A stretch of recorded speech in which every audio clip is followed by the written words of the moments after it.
longer the era of industry. We're in a technological era fundamentally. The fascists, they have the resources, but we have imagination. We are making the tools to take back our sovereignty. When we make a giant fuck you to the system, it's breaking that stranglehold on the tools of power that's used against us. The fascists always use the narrative of we are the white knights in shining armor protecting against the threats. We come here and we move out the dark with pure whiteness. That's a false narrative because there is corruption in those castles. The real base of power lies with us. We are the darkness.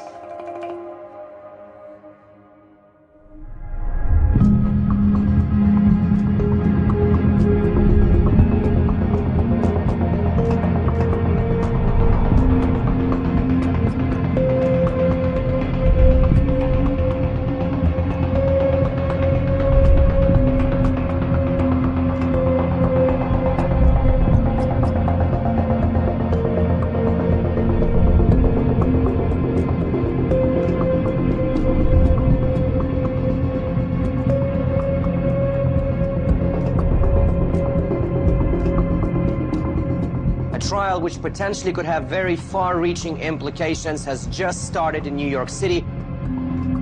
The jury will decide a case that could impact the future of internet privacy. Thousands of drugs came through the black website called Silk Road. The government overstepped their boundaries to acquire the info they claim they have. This is not going away.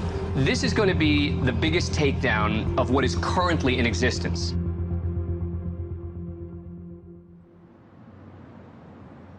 On January 13th, 2015, a criminal trial began for the accused leader of the Silk Road, a black market in an area of the internet known as the Deep Web.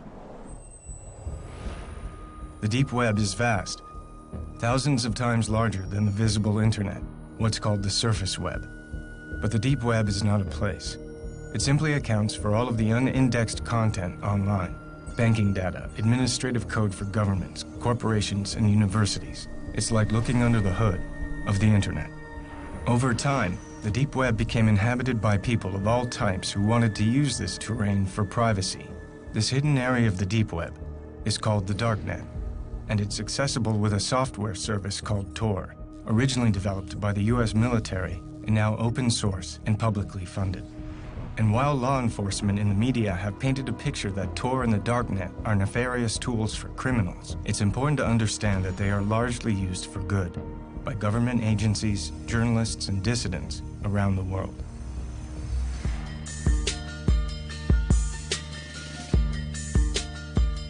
In the summer of 2011, an ad for the Silk Road appeared on the Darknet. The Silk Road was an underground exchange for any type of goods, but mostly it was used for drugs. There have always been drug markets online, but none with the scale, sophistication, and ease of use as the Silk Road. It would not remain underground for long. Hundreds of thousands of users use the impossible-to-trace website which sells drugs, forged documents, and even hitmen. It's called the Silk Road. Just look at some of the 13,000 items offered through that underground site. Ultra-clean cocaine, clean and real LSD, high-grade MDMA, also known as Molly, all with fast and free shipping. It generated roughly $1.2 billion in sales, with nearly 960,000 users, both buyers and sellers, in the U.S. and more than a dozen other countries worldwide. YouTube videos like this one with 15,000 views tell anyone how to download an untraceable technology known as Tor that pulls data from thousands of computers worldwide to create this wide-open marketplace. This hidden internet is underpinned by a virtual currency called Bitcoin. Bitcoins offer anonymized transactions which can be almost impossible for the police to trace. Heroin, opium, cannabis, ecstasy, psychedelics, stimulants, opioids, and here they are, suboxycodone and all of those, codeine, black tar heroin, you name it, they have it. They're all listed in the light of day. Unbelievable. The Silk Road's success was largely due to an innovative combination of Tor and Bitcoin. Bitcoin is a technology that uses cryptographic code to create digital currency. The sender transmits their Bitcoin code through a ledger called the blockchain to arrive at the recipient. Bitcoin is not perfectly anonymous, but if used carefully, it facilitates online purchases without revealing identity. Bitcoin was an ideal currency for the Silk Road because it allows for anonymity and is outside the control of banks and governments.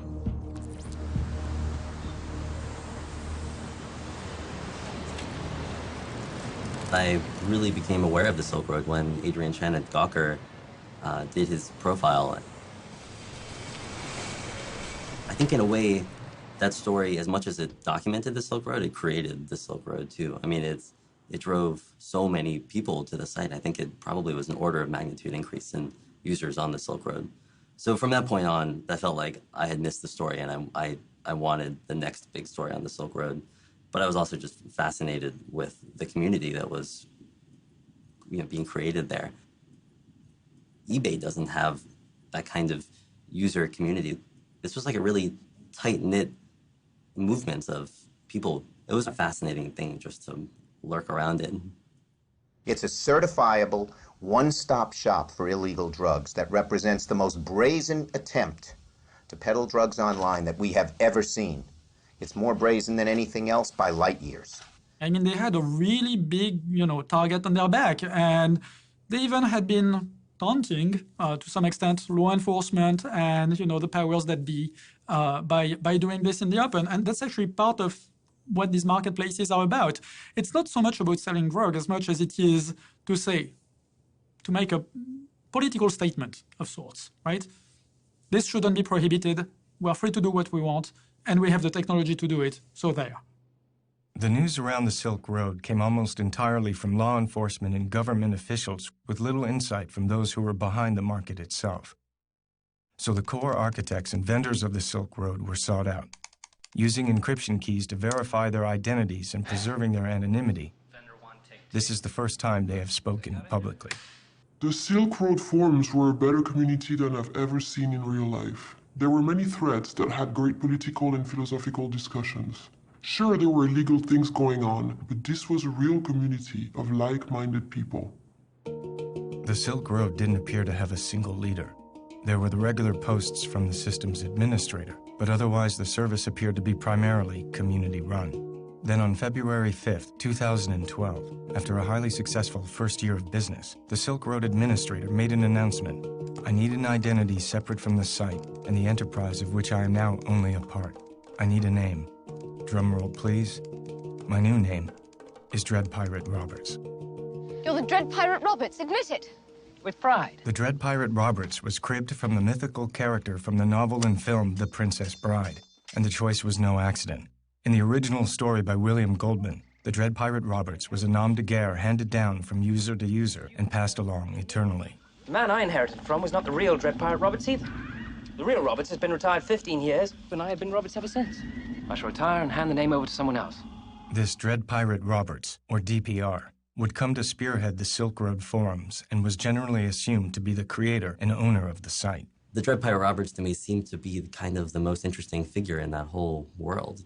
On the Silk Road forums, he was constantly posting these manifestos and love letters to his users and libertarian philosophical treatises, and he even had like this Dread Pirate Roberts book club where he hosted discussions of Austrian economics and free market philosophy. At the same time, nobody knew who he was. He had never spoken to the press before.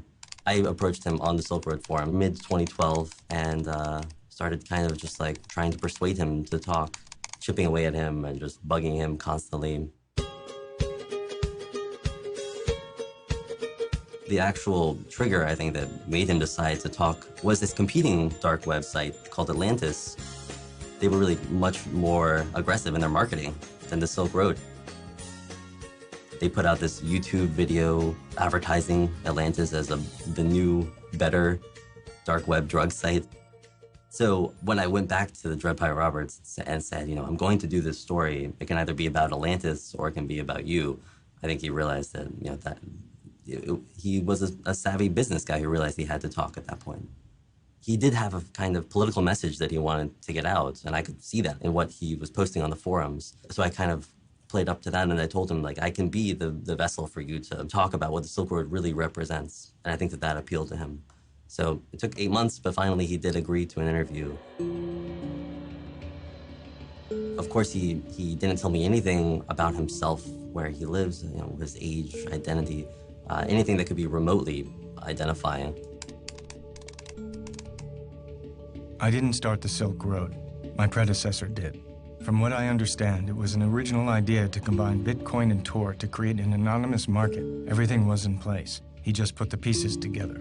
The most I'm willing to reveal is that I am not the first administrator of Silk Road. He was incredibly secretive, of course, about the inner workings of the Silk Road and, his own identity, of course. I mean, he was hunted by every law enforcement agency that you can imagine. The management of Silk Road is a collaborative effort. It's not just me making sure Silk Road runs smoothly. More often than not, the best ideas come from the community itself.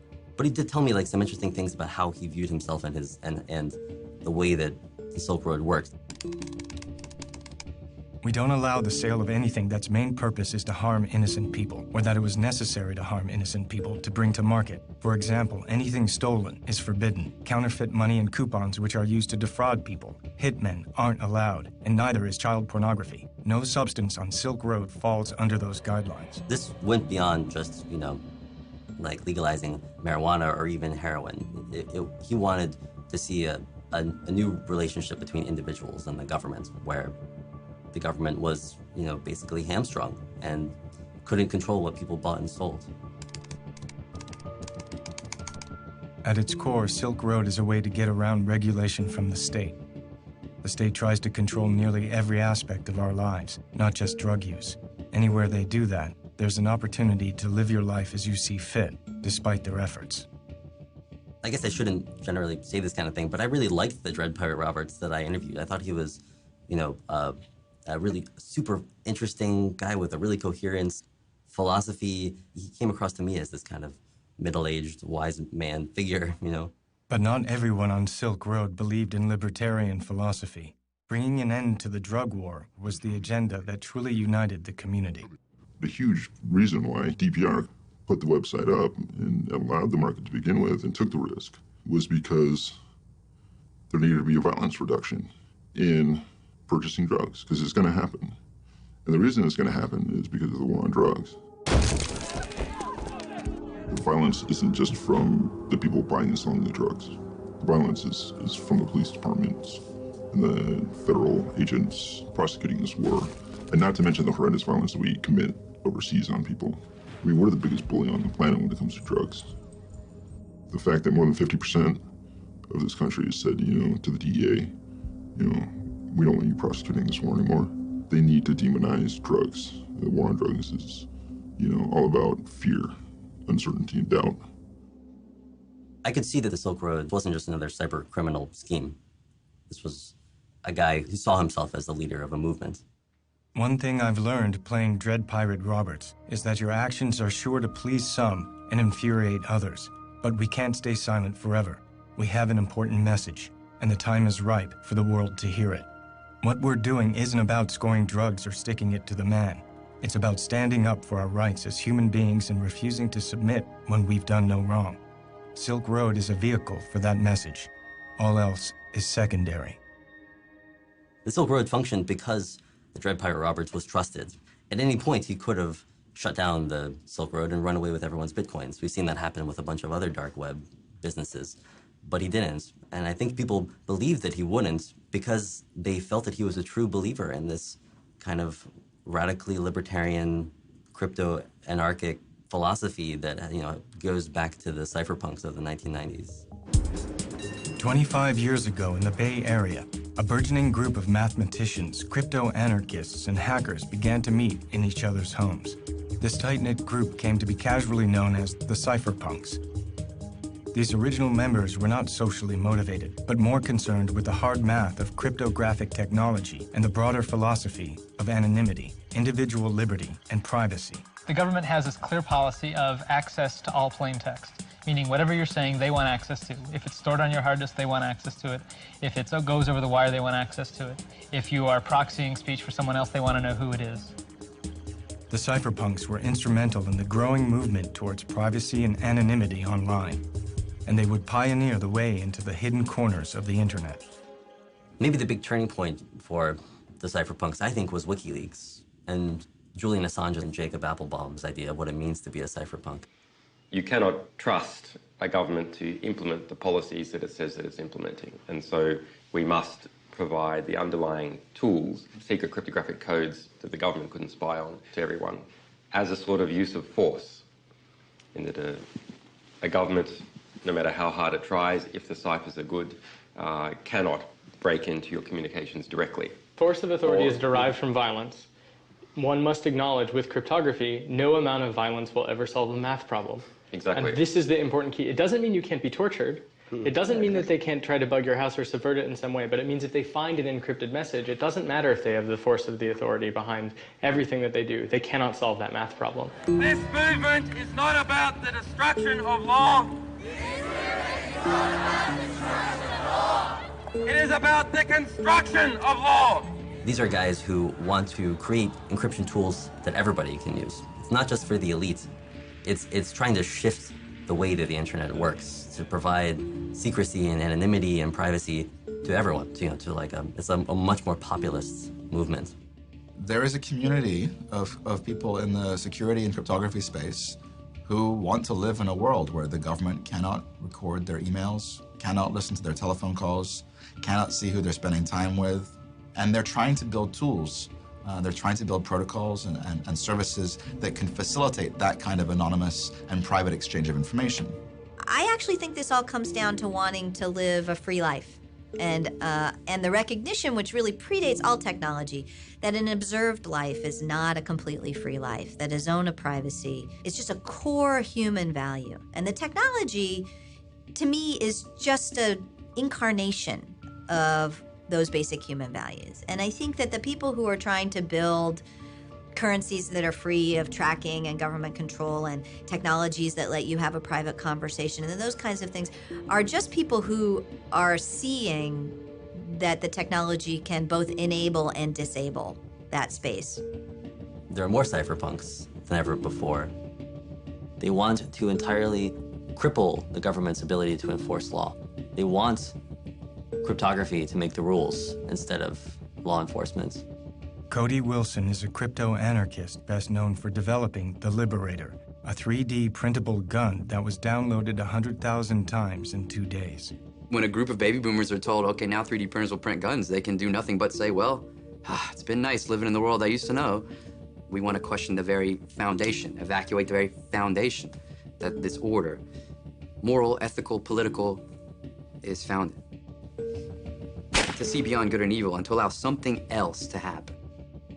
This is where the figure of DPR is so interesting to me. Like, is he a liberal? Like, is he a Misesian like he says he is? Oh, he believes in libertarian market principles and, man against the state and all these principles of freedom and axioms of, or is he someone else like who I hope he is, or someone like I would try to hope to be, who was just looking for a way, a mechanism to help peek beyond good and evil a little bit? And is he more enthusiastic about what he's allowed to be opened up, the doors he's opening?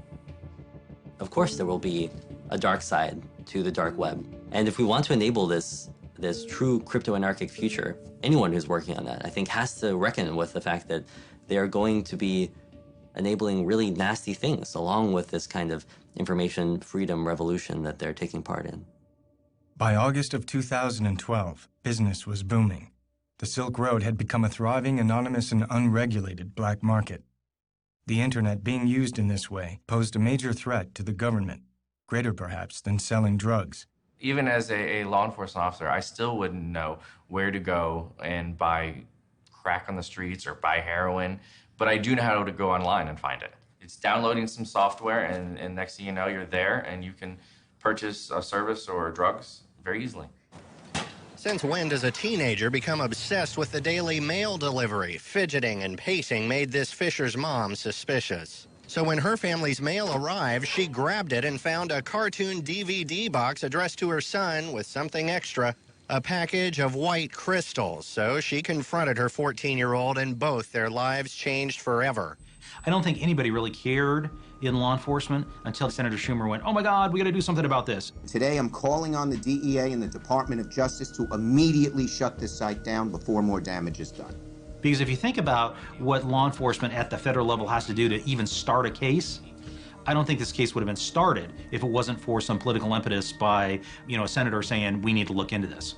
The FBI today shut down what it's calling the most sophisticated internet site in the business of selling hard drugs, including heroin, cocaine, and LSD. Anyone trying to log on to the website today found this notice shut down by the FBI. It was a sophisticated electronic smokescreen, and it took federal agents almost 2 years. They were able to infiltrate the site, but they made some of these purchases themselves using undercover identities. The secretive Dread Pirate Roberts was arrested in the most unlikely of places, this local public library in this San Francisco neighborhood. The FBI seized $3.6 million of Bitcoin's biggest haul in its 5-year history.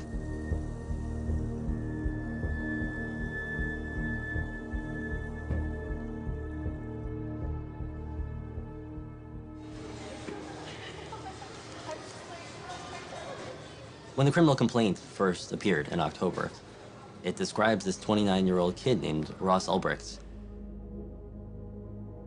Not only do they say that he has run this billion-dollar-plus black market conspiracy, and they accuse him of drug trafficking and money laundering and somehow computer hacking charges as well, which is something that I had never associated with the Silk Road.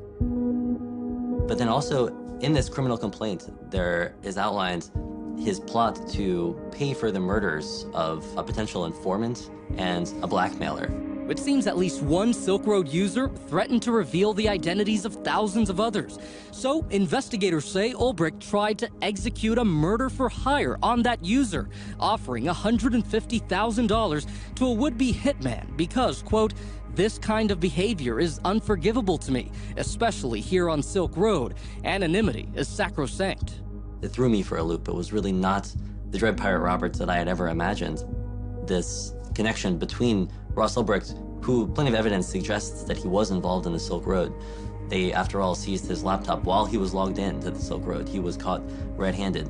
But these two personalities, these two personas, do seem to be almost schizophrenic. It's so difficult to imagine that they are the same person. And so the FBI's whole case is based on the idea of if they can show that Dread Pirate Roberts is Ross Ulbricht? Right, that's the most important part, right? Because he was trying to hide his identity on the site as well. So the first thing they're going to have to do is definitively link him as the person who runs the site.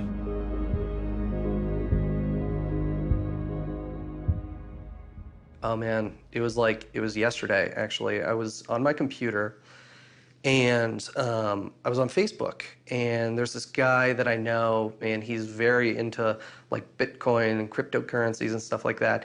And he posts this article, and it says, Ross Ulbricht arrested. And I pull up Lynn's GChat, and I'm like, what is going on? Like, why is I looking at Ross's picture, about being arrested? What is this? She says, we don't even know. We're leaving Costa Rica right now. I mean, they were on their way, but blew my mind. I mean, totally blew my mind. Ross William Ulbricht grew up in a suburb of Austin, the only son of Kirk and Lynn, with an older sister named Callie. It's a loving, tight-knit, middle-class family. The Ulbrichts earn their income from properties they built and rent on the Costa Rican coast.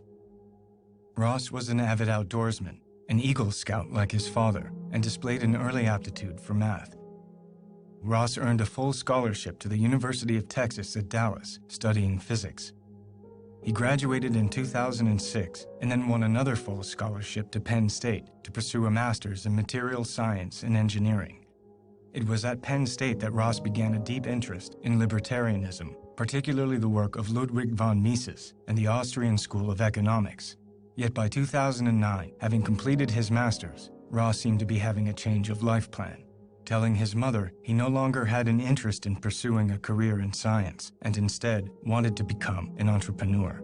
Ross moved back to Austin and opened his own used book company, Good Wagon, donating a portion of the proceeds to an inner-city youth program and to a prison literacy project.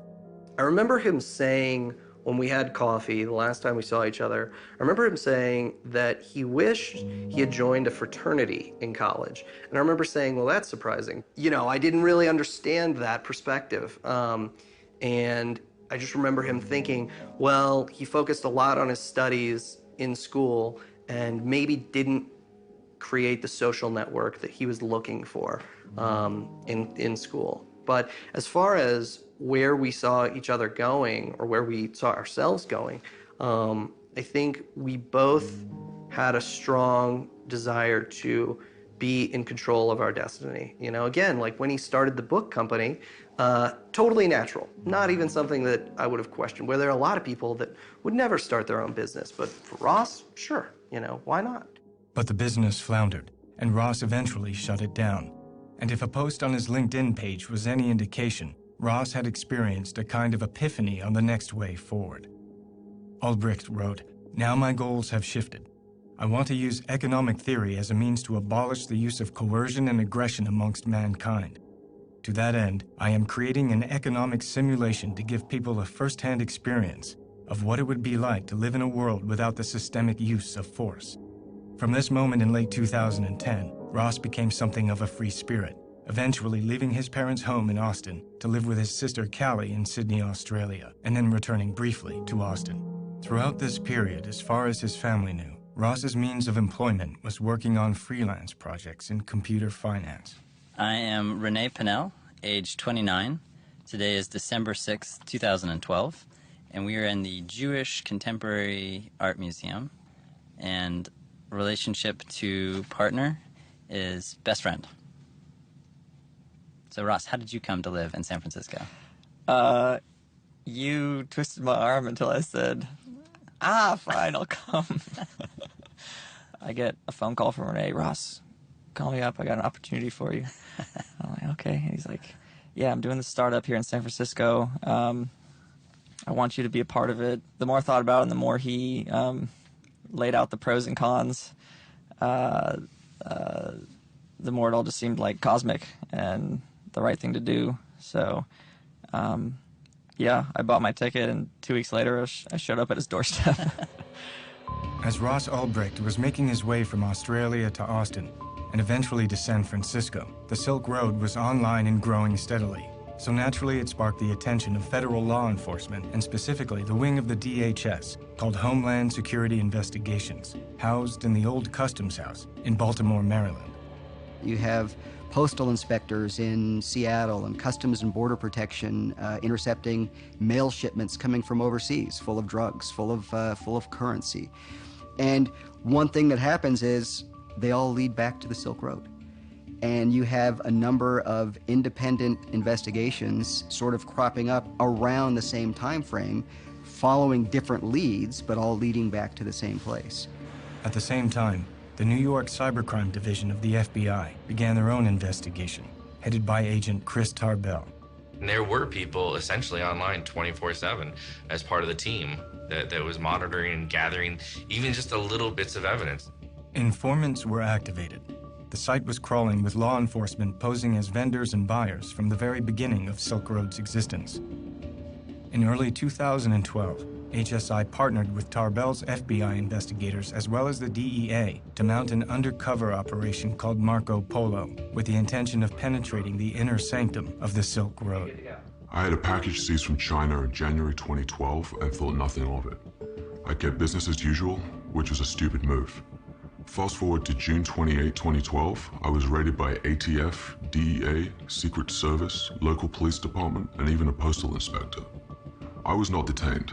Rather, I was held in a van outside for what they call investigative detention. They kept me out of jail. I was never booked or charged because my seized computers were more useful to them if I was not behind bars. I'm also assuming they did this with a number of Silk Road vendors to get a sort of organized crime ring of their own. The operation gained traction when an undercover agent using the vendor name of Knob was allegedly able to establish direct communication with the Dread Pirate Roberts, which would lead to a shocking turn of events. Knob complained to DPR about the small fry nature of most deals on the Silk Road. It really isn't worth it to do below 10 kilos, the agent wrote. DPR offered to help find a buyer for Knob and allegedly turned to one of his most trusted partners, known only as Chronic Pain, to put the deal together. Chronic Pain had been one of the core administrators of the Silk Road from the beginning, a frequent contributor to the forums who shared the Silk Road vision for reducing harm in the drug trade. But these halcyon days were about to end. In order to facilitate this drug deal, Chronic Pain gave the informant his home address. Federal agents immediately apprehended Chronic Pain at his Salt Lake City home and were surprised to discover that this 47-year-old family man named Curtis Clark Green was a darknet criminal. At some point, they're going to catch one of those people. And what do you do in a typical drug case? You roll that person over as a cooperating witness. And in this case, one of them, they got really lucky. And he was an administrator on the system. Green had access to other Silk Road's users' accounts and financial records, including Dread Pirate Roberts. I have to assume he will sing, DPR wrote to Knob, the undercover agent. I'd like him beat up. Then the next day he allegedly wrote, "Can you change the order to execute rather than torture?" A murder was staged, and a photograph of Green's bloody body was sent to DPR, who paid for the hit in Bitcoin. There would be 5 more alleged murders for hire, including ordered hits against a blackmailer, a scammer, and an apparent contract with the Hells Angels. The names of 2 of these victims were found to be fictitious, and authorities have no evidence of any murders being carried out. The alleged attempted murder of Curtis Green allowed the authorities to obtain an indictment against Dread Pirate Roberts, charging him with drug offenses, attempted witness murder, and murder for hire. Of course, they still had no idea who the Dread Pirate Roberts actually was. So the embedded agents continued to communicate with DPR, and DPR continued to respond. In June of 2013, Ross moved into an apartment that he found on Craigslist. Allegedly, he did not give his roommates his real name and was known as Joshua Terry. At the same time, IRS agent Gary Alford was investigating the Silk Road and through a simple Google search was able to locate an early email on the open internet discussing the launch of the Silk Road marketplace and connect that email to an account owned by Ross Ulbricht. 1 month later, postal inspectors at the Canadian border seized a package of fake IDs with Ross's image that were en route to his home address. Ross was visited at his apartment by several DHS agents. The agents handed Ross a false California driver's license that bore his picture but a different name. Ulbricht denied ownership or knowledge of the fake IDs, and the agents simply left. If you suspect somebody may be involved in a large-scale criminal enterprise, going and knocking on a door with some evidence of fake IDs is important. Because you can see the guy face to face, you may get some useful information out of an interview. You may or may not want to take him into custody on the spot. Let's sit back and let's really go after this in a much more global way, if you will, because there's a lot more here than just one count of fake IDs. The next big break in the case would be achieved by FBI agent Tarbell and his cybercrime team, who had somehow located the Silk Road servers in Germany and Iceland. How these hidden servers were found has been a matter of controversy, but the FBI had their own copy of the Silk Road server, and now they hope to finally unmask the Dread Pirate Roberts.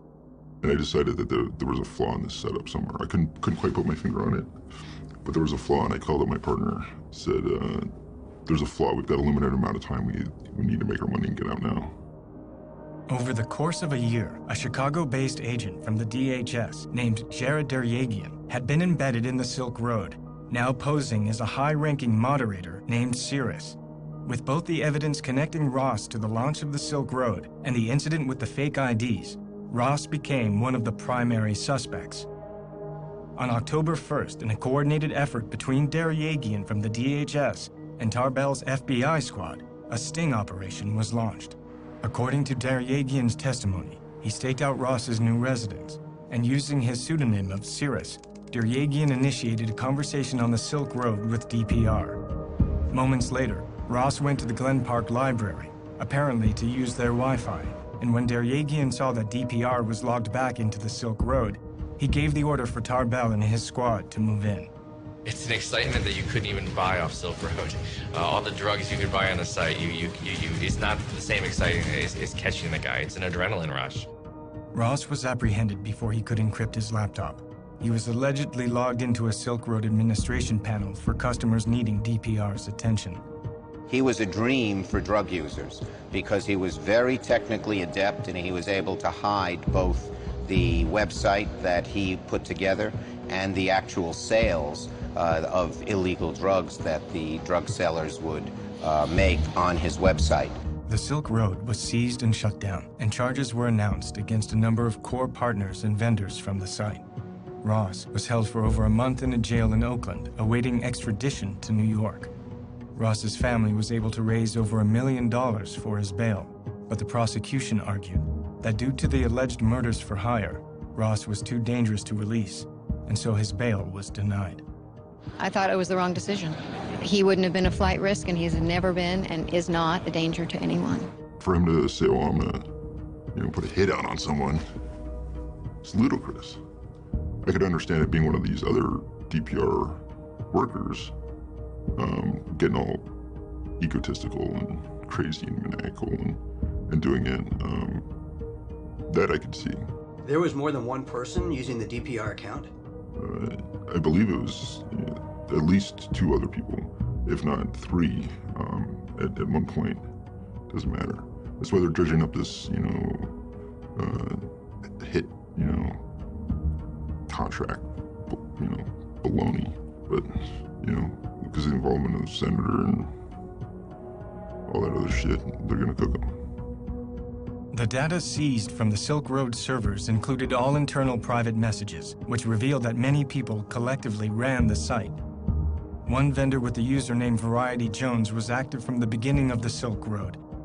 Jones gave many of the orders for running the Silk Road, even instructing the systems administrator to create the Dread Pirate Roberts persona.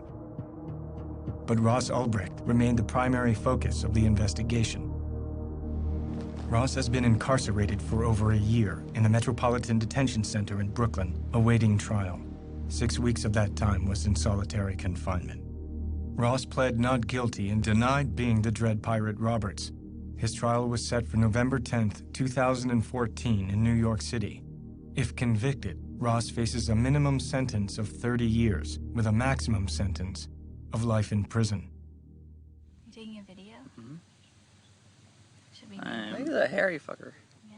These big guys are generally not too, I would let him off somewhere. Where is he? It's hard. It's hard on a family. It really is. Especially when you love that person so much and you believe in them so much and you have such a daunting Goliath of an opponent. It's challenging.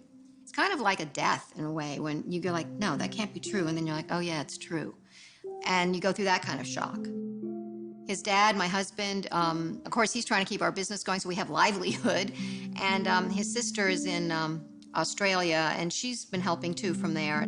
I'm Ross's sister, and I can tell you he has been a man of his word and honor all his life. I was shocked to hear the news of his arrest, but felt even more dismayed at what the media was writing about him, not even knowing him. I read things by people who don't have a clue who Ross really is. He's been tried and convicted in the media. Nothing has been proven at all. I don't know what's happened to the presumption of innocence in this country, but it is a constitutional right here that we are innocent until proven guilty. Ross sent me this picture of himself about a week ago. It was taken a couple weeks ago in prison. I guess sometimes they go around and take pictures for the families. He is doing well as can be expected, of course, under the circumstances.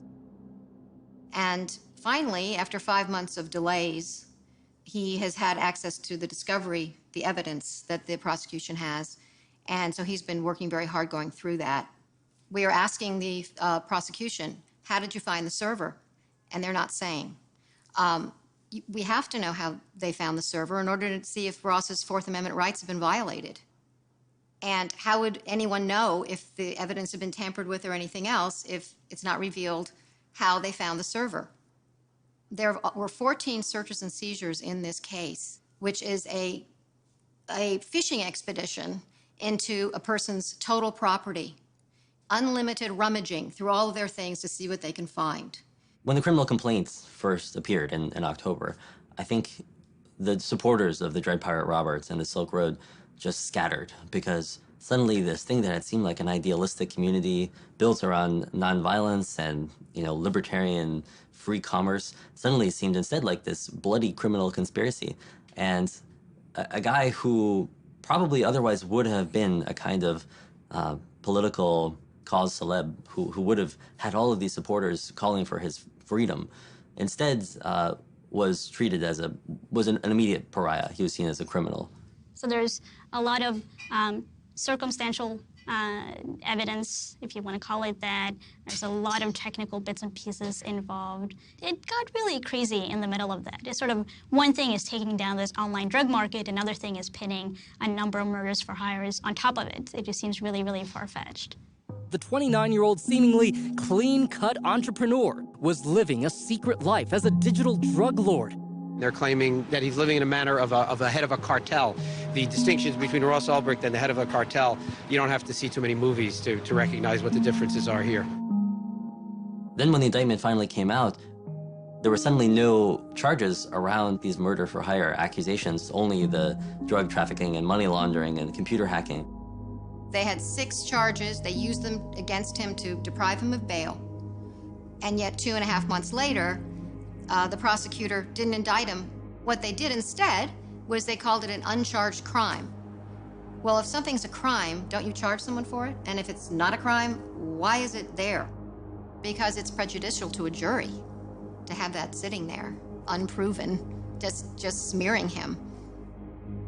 The portrayal they want is of someone who they can present to a jury as not having redeeming value. It's a way of poisoning the atmosphere so that the jury doesn't focus on the allegations, but focuses on this atmospheric that the government has created that in some sense is a diversion, appealing to the emotional aspect of it, so that if the proof is weak, the benefit of the doubt doesn't go to the defendant where it belongs under the presumption of innocence, but it goes to the government because, hey, there are these awful things lurking out there which aren't part of what we're supposed to find. The government doesn't have to prove them beyond a reasonable doubt, but they've injected them in the case in a way that is toxic to a impartial evaluation of what the evidence is on the charged crimes. So people come in with a preconceived notion, and that's halfway there to guilt. Previously, the murder for hire was in there as a charge, and then it was dropped. But it's not gone away. It's included as what they call an overt act in the conspiracy and to sell drugs. And so they actually made it one of the things to support the larger drug conspiracy, to either get at trial or get him to plead. It seemed like this bait and switch that the government had accused him in this almost informal way of murder, so that when he was charged with these nonviolent crimes in the end, he would still be seen as a violent criminal. I think that has really been effective in coloring the portrait of Ross Ulbricht. Ever since Ross's arrest, he and his best friend Renee Pinnell have remained in regular contact. Renee declined to give substantive interviews to the press for fear they would be used against Ross in court, but agreed to answer questions via email.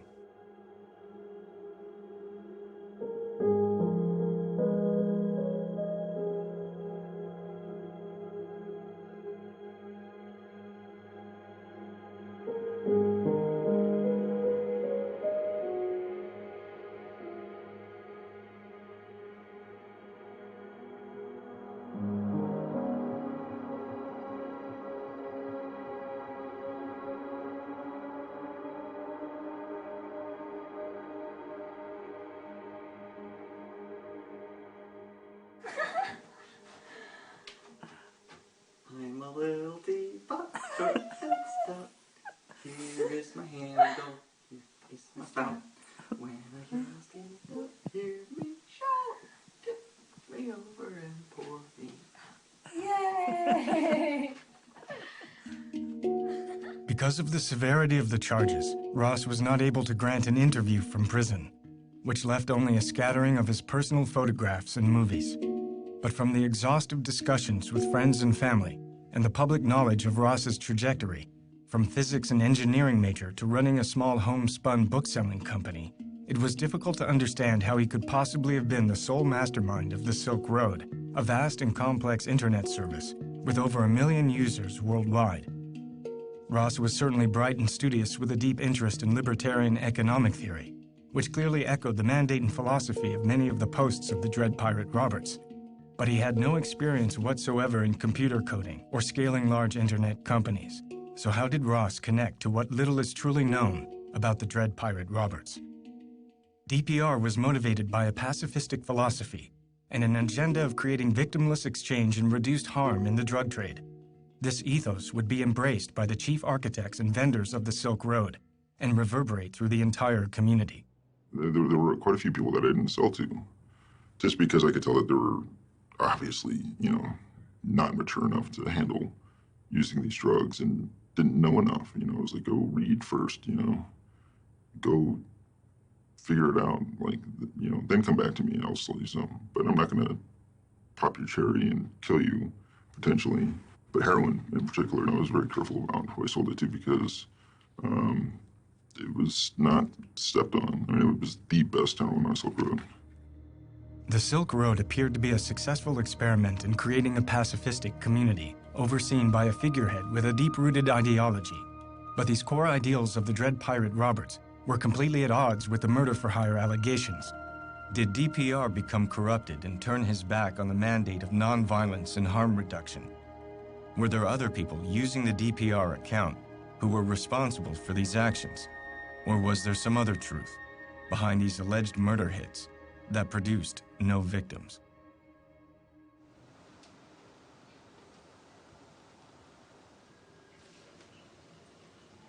We don't know the first piece of evidence that led the feds down this chain of investigation to the San Francisco library where Ross Ulbricht was arrested.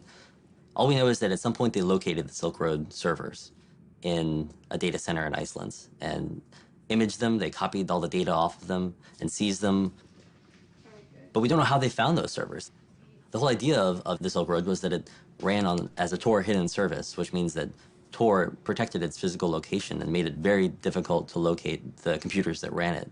So the mystery of how the FBI or the DEA or possibly the NSA located those servers is still unsolved. And in fact, hasn't been mentioned in any of the legal documents surrounding Ross Ulbricht's trial. I think his defense has seized on this as something that the government doesn't want to talk about. And if that's the case, then it does raise these Fourth Amendment issues of can the government use essentially hacking techniques to dig up evidence on a criminal suspect? And if so, what kinds of warrant do they need? If, in fact, there was some kind of violation of the Fourth Amendment in that initial part of the investigation that really was the first clue that led them down this entire chain to the arrest of Ross Ulbricht, it could be a giant problem for the prosecution that then taints every other piece of evidence that they found subsequently. The government has prosecuted other people for doing essentially what the government did here, which is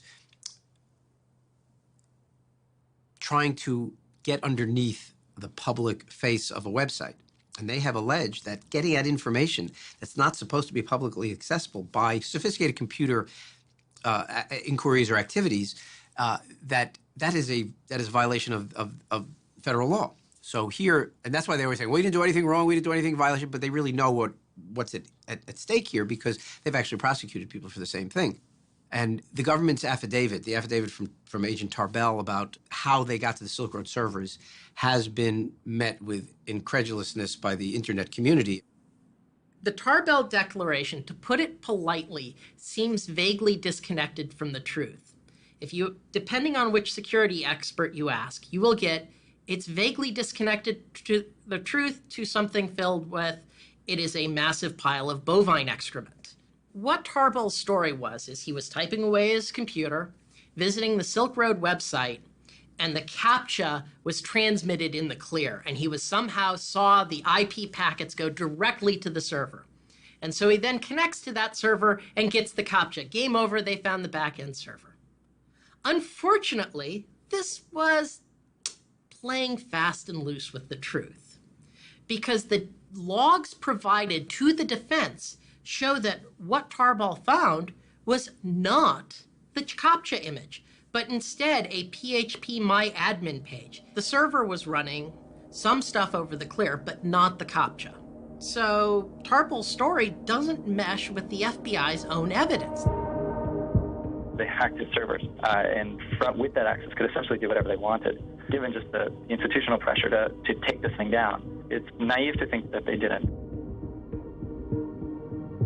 Of course it's on the table that this is how they discovered him. I mean, he was dealing with Tor. He was dealing with all these technologies which we know are the subject of NSA investigation, as revealed by Edward Snowden. It's at least reasonable to assume that there's been this kind of parallel construction or interference, or like not playing by the rules that the state deals out for you to play with. But then again, we all know that it deals the cards.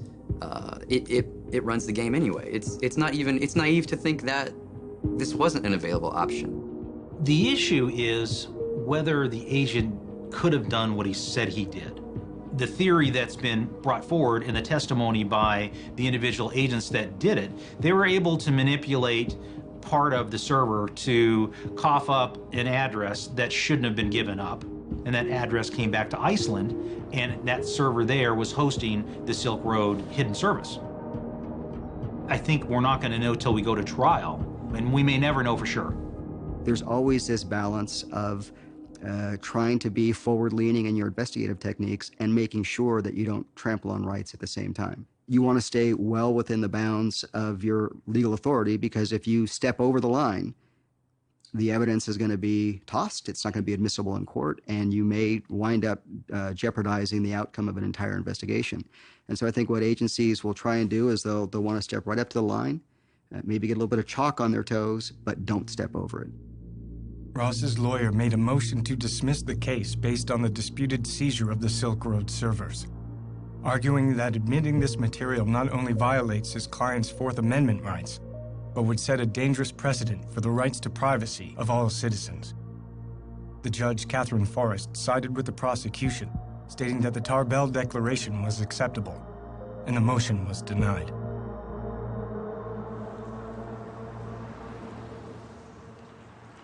Search and seizure law in the digital age is really doesn't have the limitations on it that it does in the physical space. And we see it not only in the search and seizure laws, like what is the standard upon which they can come and grab your computer?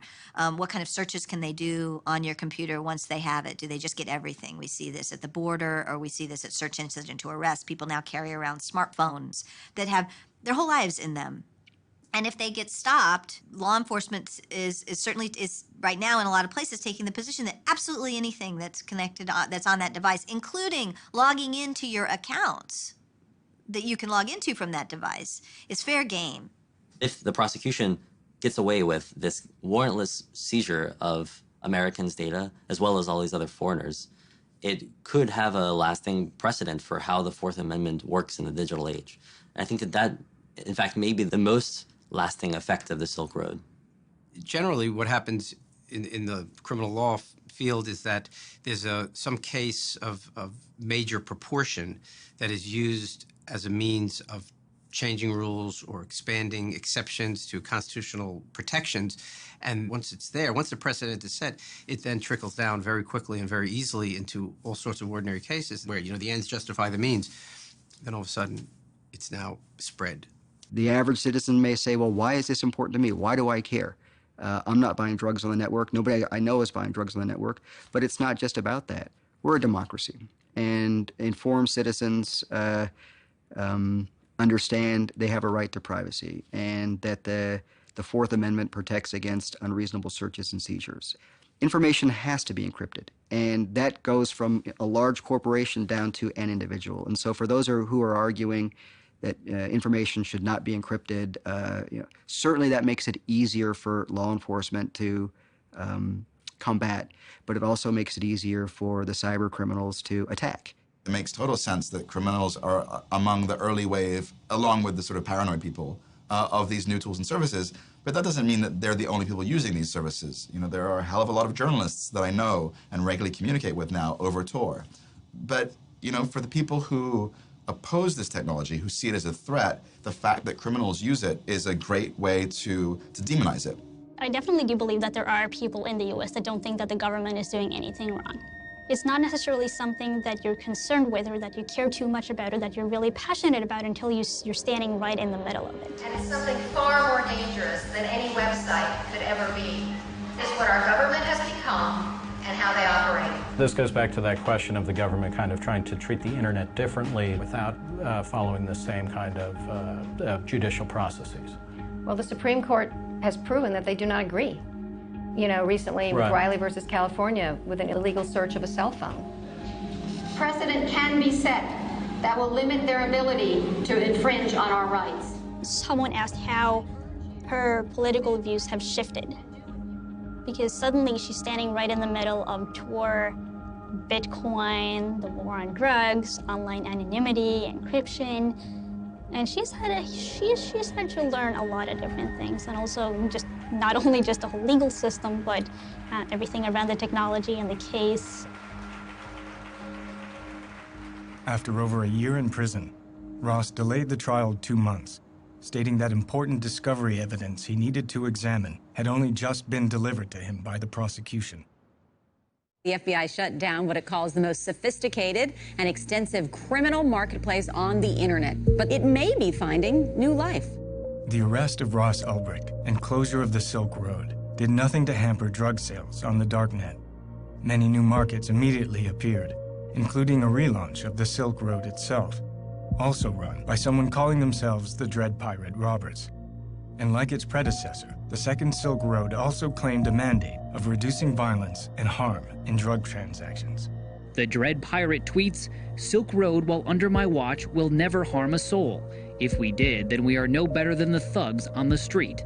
The new Dread Pirate Roberts told me that he knows he can't be around forever, and when he's gone, he's confident someone else will step up and fill the void. You could take down the man, but you can't take down the idea. By this time, statistics appeared claiming the first Silk Road had succeeded in its mission of reducing violence in the drug trade.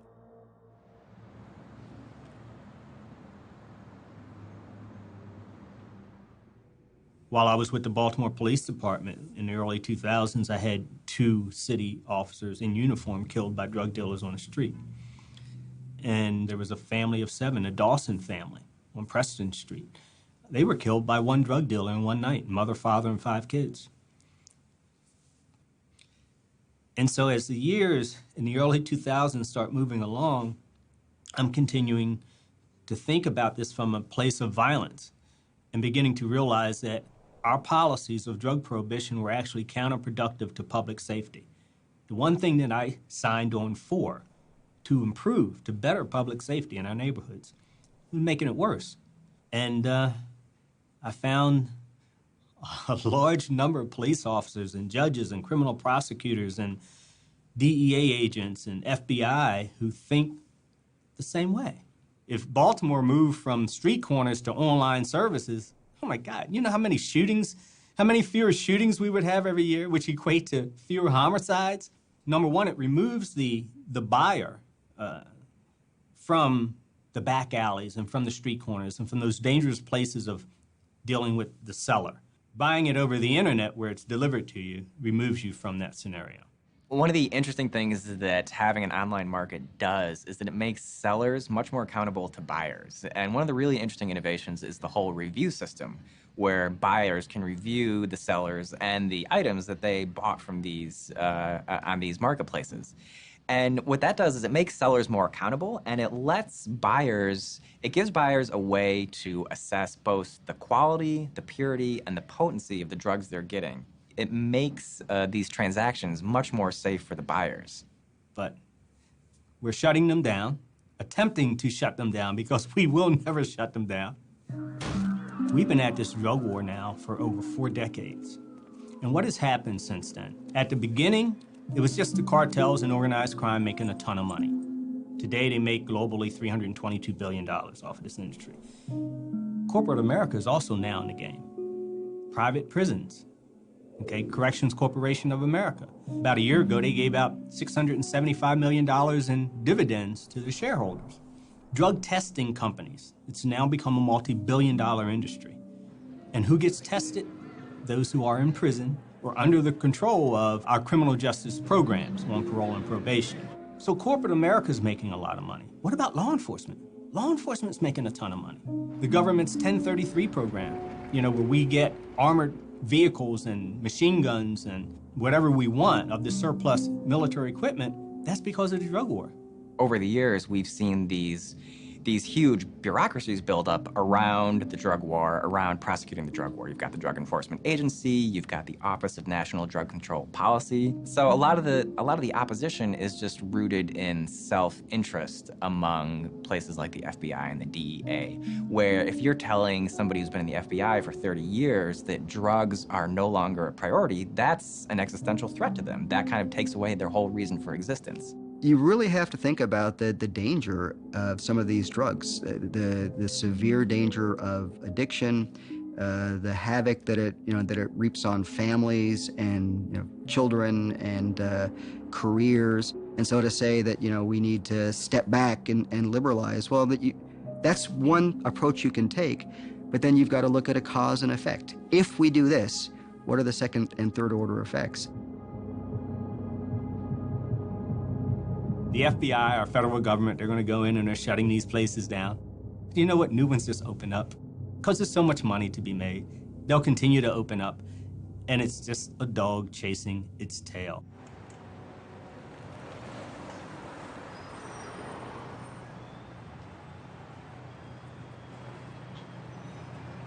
We're a team, and we've been working on this thing together right from the start.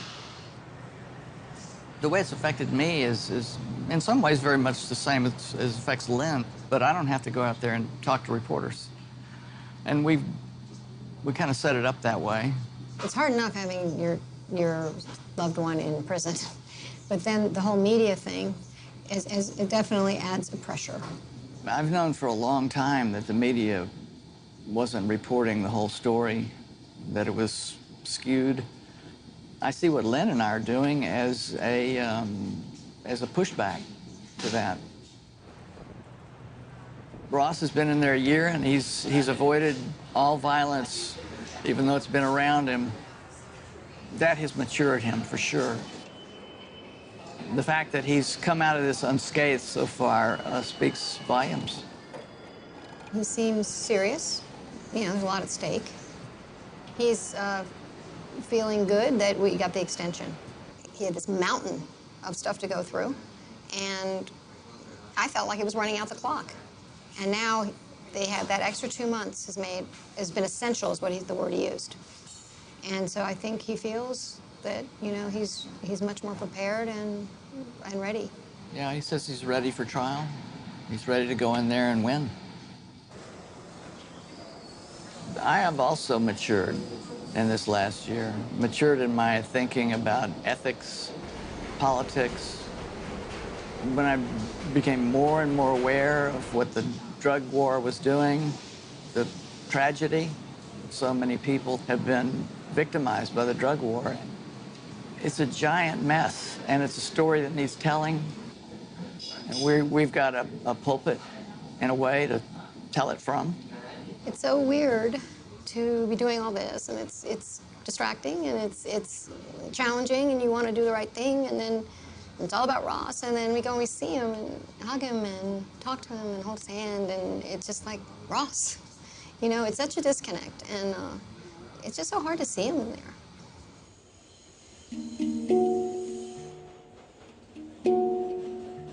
Being in the prison visiting, it's a very emotional experience because there are all these families there, and they get to see their loved one 1 hour a week. And so they're soaking each other up, and you're in a room of 150 people sitting side by side, tight packed, and there's just all this emotion saturating the atmosphere.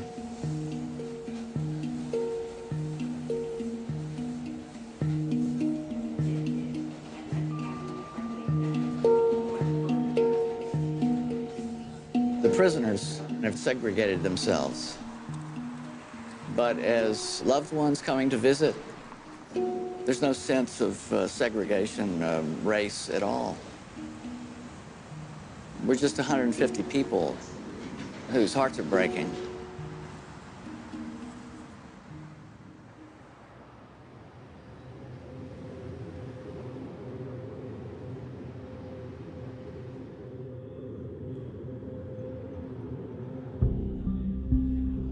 Of all the Snowden disclosures that have come out to date, the one that will have the greatest long-term impact is the revelation that the NSA has been subverting cryptographic standards and making the internet less secure. That disclosure, those articles, have radicalized a new generation of cryptographers, a new generation of computer scientists who are now intent upon building tools and services that can withstand pervasive government surveillance. Do you see our wireless from Barclays Bank? They like Bitcoin, so they're supporting our work. They're providing us with free Wi-Fi from the bank.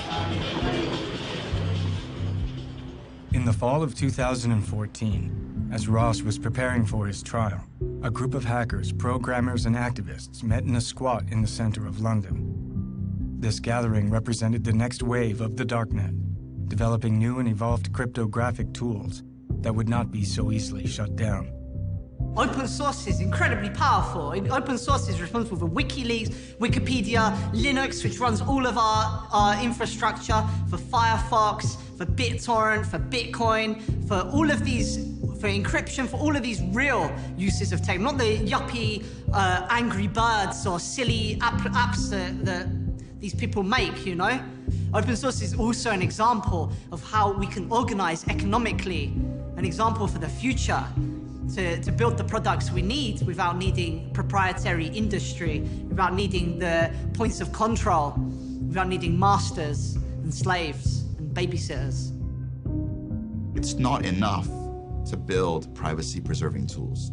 It's not enough to write revolutionary research papers and design amazing cryptographic primitives. You have to get them into the hands of the users. And I think in the future, what you'll find is that tools like Tor, tools like OTR, like PGP, like Bitcoin, will be built into the services and applications that you use, and you won't know they're there. We want to empower the individual, protect the small guy. We have a mistrust of central authority. We believe in freedom of information. First of all, we had the centralized drug marketplace, Silk Road.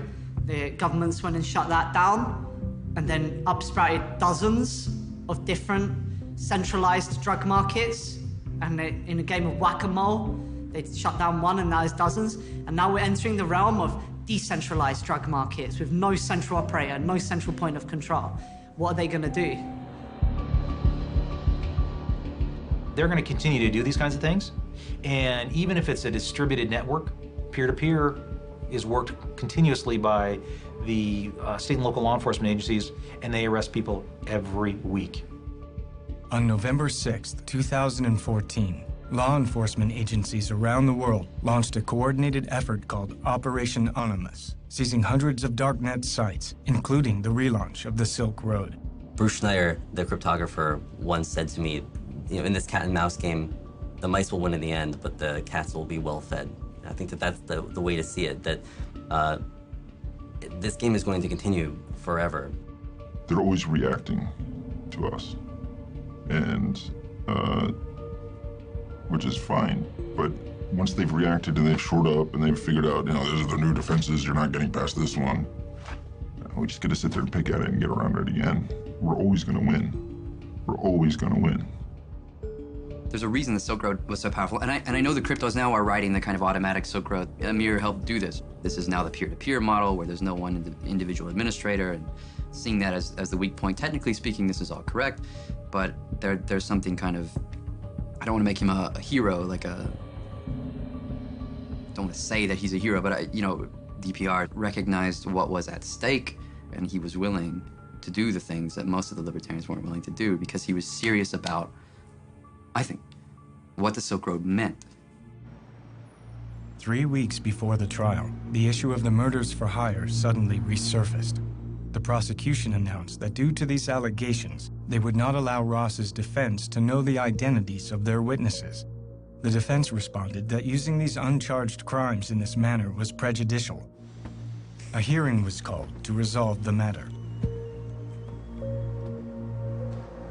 The judge ruled that some of the witnesses won't be made available to the defense until right before the trial.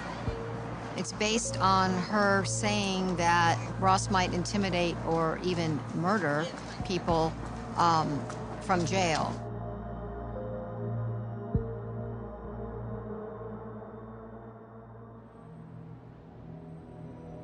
When all this first happened, I said, well, it would still have been necessary to say that, well, this man's a murderer and he was only out for his own gain, and, you know, he had casual, like, what do you call it, a callous disregard for human life. It's necessary to paint a figure that way rather than to make him, you know, a martyr of the war on drugs. I think that's just good planning. I think it's going to be difficult to have a fair trial.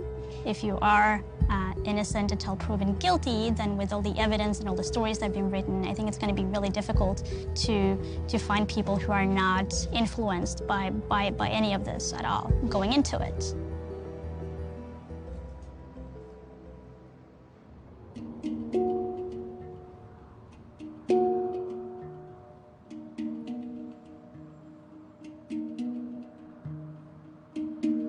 The day before the trial, Ross provided a written statement. It was the closest anyone would get to an actual interview.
Ross Ulbricht went on trial today. The jury will decide a case that could impact the future of internet privacy. Good evening to you. Opening arguments taking place today, and the first witness took the stand and actually just got off a few minutes ago.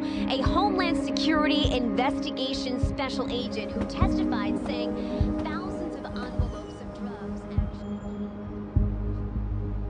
I think everyone was surprised that Ross Ulbricht and his lawyers took this to trial in the first place instead of just taking a plea deal like pretty much everyone expected. And today we saw why, which is that they've actually got a pretty compelling alternate narrative of how this whole case is played out. The story that Draytel is telling, that Ross did create the Silk Road, which is an amazing admission to begin with, and that the real operator of the Silk Road, the Dread Pirate Roberts, framed him. It's a kind of theory that I'd never heard posed before, that instead of Ross being the Dread Pirate Roberts, he was framed by him. But in many ways, you know, it's something I should have expected because it's what the Dread Pirate Roberts told me when I interviewed him in July of 2013, that he didn't create the Silk Road, that he had inherited it from its creator, kind of like a business acquisition. The FBI has told me that that was Ross Ulbricht lying to me. If it is a lie, it would require just a lot of foresight and planning, kind of like the, you know, an amazing game of chess or something.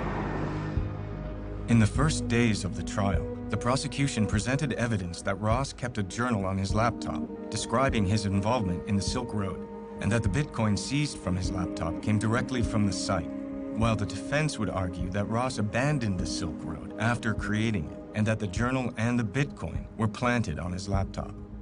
Andy, you interviewed Dread Pirate Roberts. What's the evidence connecting Dread Pirate Roberts to Ulbricht directly? Well, in the first couple of weeks of this trial, which is ongoing now, we've seen that the prosecution has a very strong case. Once they seized his laptop, they found that he had kept a journal. You know, if this is in fact Ulbricht's journal, his defense claims it's not. Right. He documented the administration of this site for years. He has a logbook of daily activities. So this is a really tight case. It's going to be very difficult for Ulbricht to squeeze out of it. Underneath in the deep web, we have an area where this young man, according to the government, has made a decision that he's going to run an illegal drug empire. And we need to stop you. Swift and certain prosecution and ultimate certain punishment. As the trial continued, Draytel planned to reveal the government's own evidence showed they suspected multiple people of running the Silk Road. During his cross-examination of DHS agent Deryagian, Draytell was able to expose that the agent had long suspected another person to be the Dread Pirate Roberts, going so far as to seek a warrant for this suspect. The prosecution protested this entire line of questioning on the grounds that it was hearsay. The judge sided with the prosecution, and Draytell was no longer allowed to question government witnesses about alternate suspects that came from the government's own evidence. When the time came for Draytell to begin his defense, he intended to use expert witnesses to explain that the complex technology behind encryption and cryptocurrency made it difficult to prove that the journal and the Bitcoin belonged to Ross. The prosecution objected to these witnesses, claiming they should have been made known earlier in the trial, and they were not necessary for the jury's understanding of the case. Once again, the judge sided with the prosecution, stating that this case did not require specialized knowledge. Without expert witnesses, and unable to pursue the government's own evidence of an alternate DPR, Draytell's entire defense was effectively blocked. The trial ended abruptly the next day.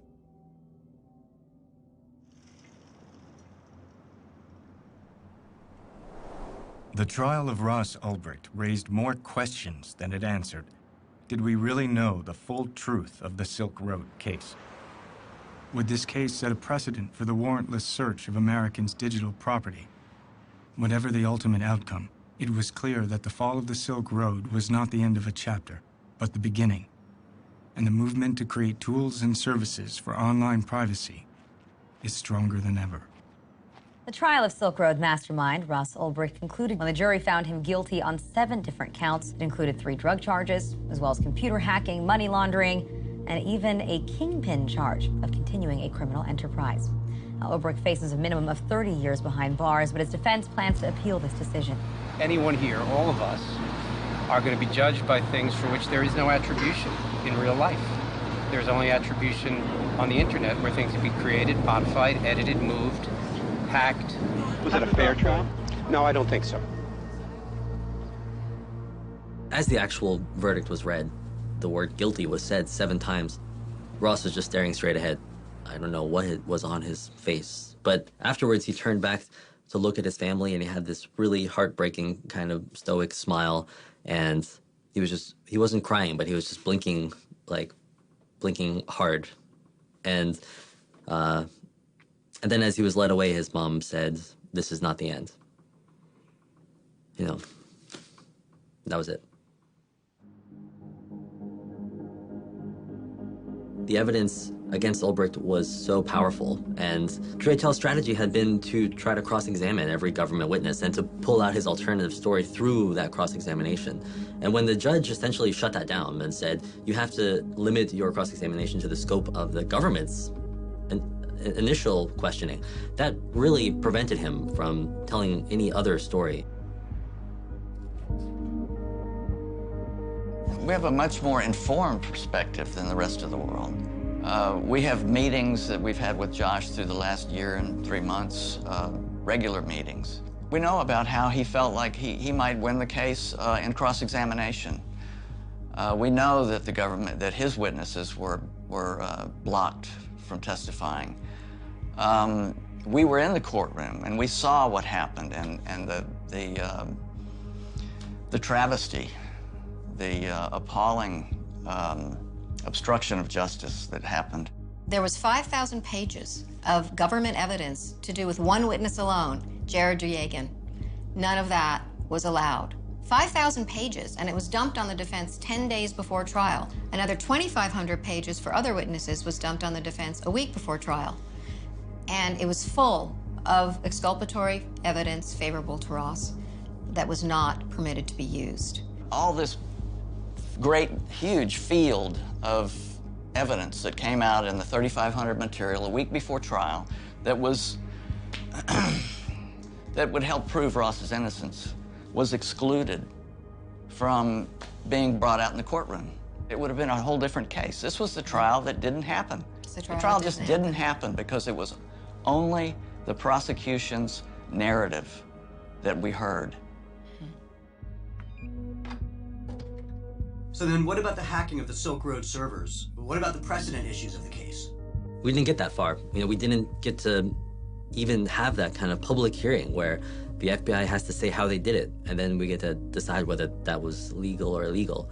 That's maybe the most frustrating thing about this case from a legal point of view, is that American law enforcement hacked a foreign server, I believe, and they didn't have a warrant, and they completely got away with it, and nobody even gets to ask any questions about it.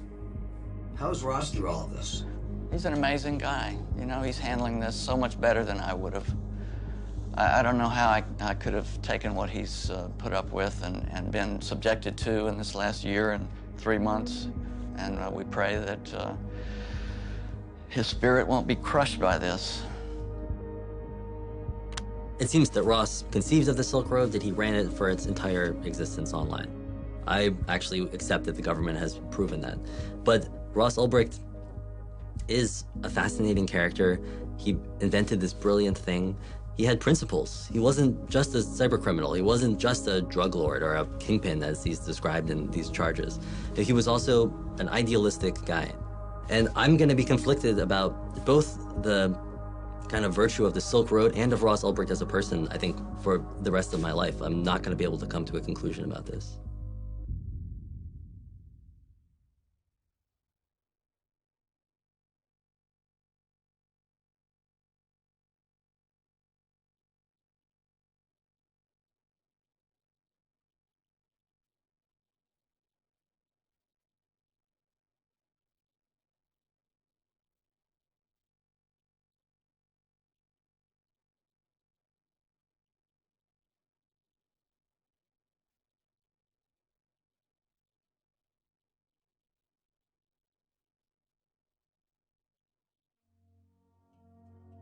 I don't know. You got any more questions, or should we wrap it up?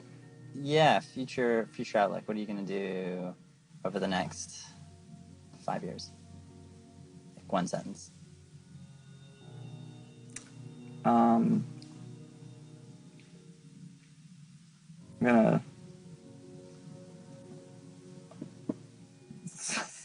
I'm gonna do a few things. So one sentence isn't enough, damn it. But pretty sure I want to start a family in the next 5 years. Nice. Okay. And just make more friends and close people I love. Yeah, I want to focus on being more connected to people.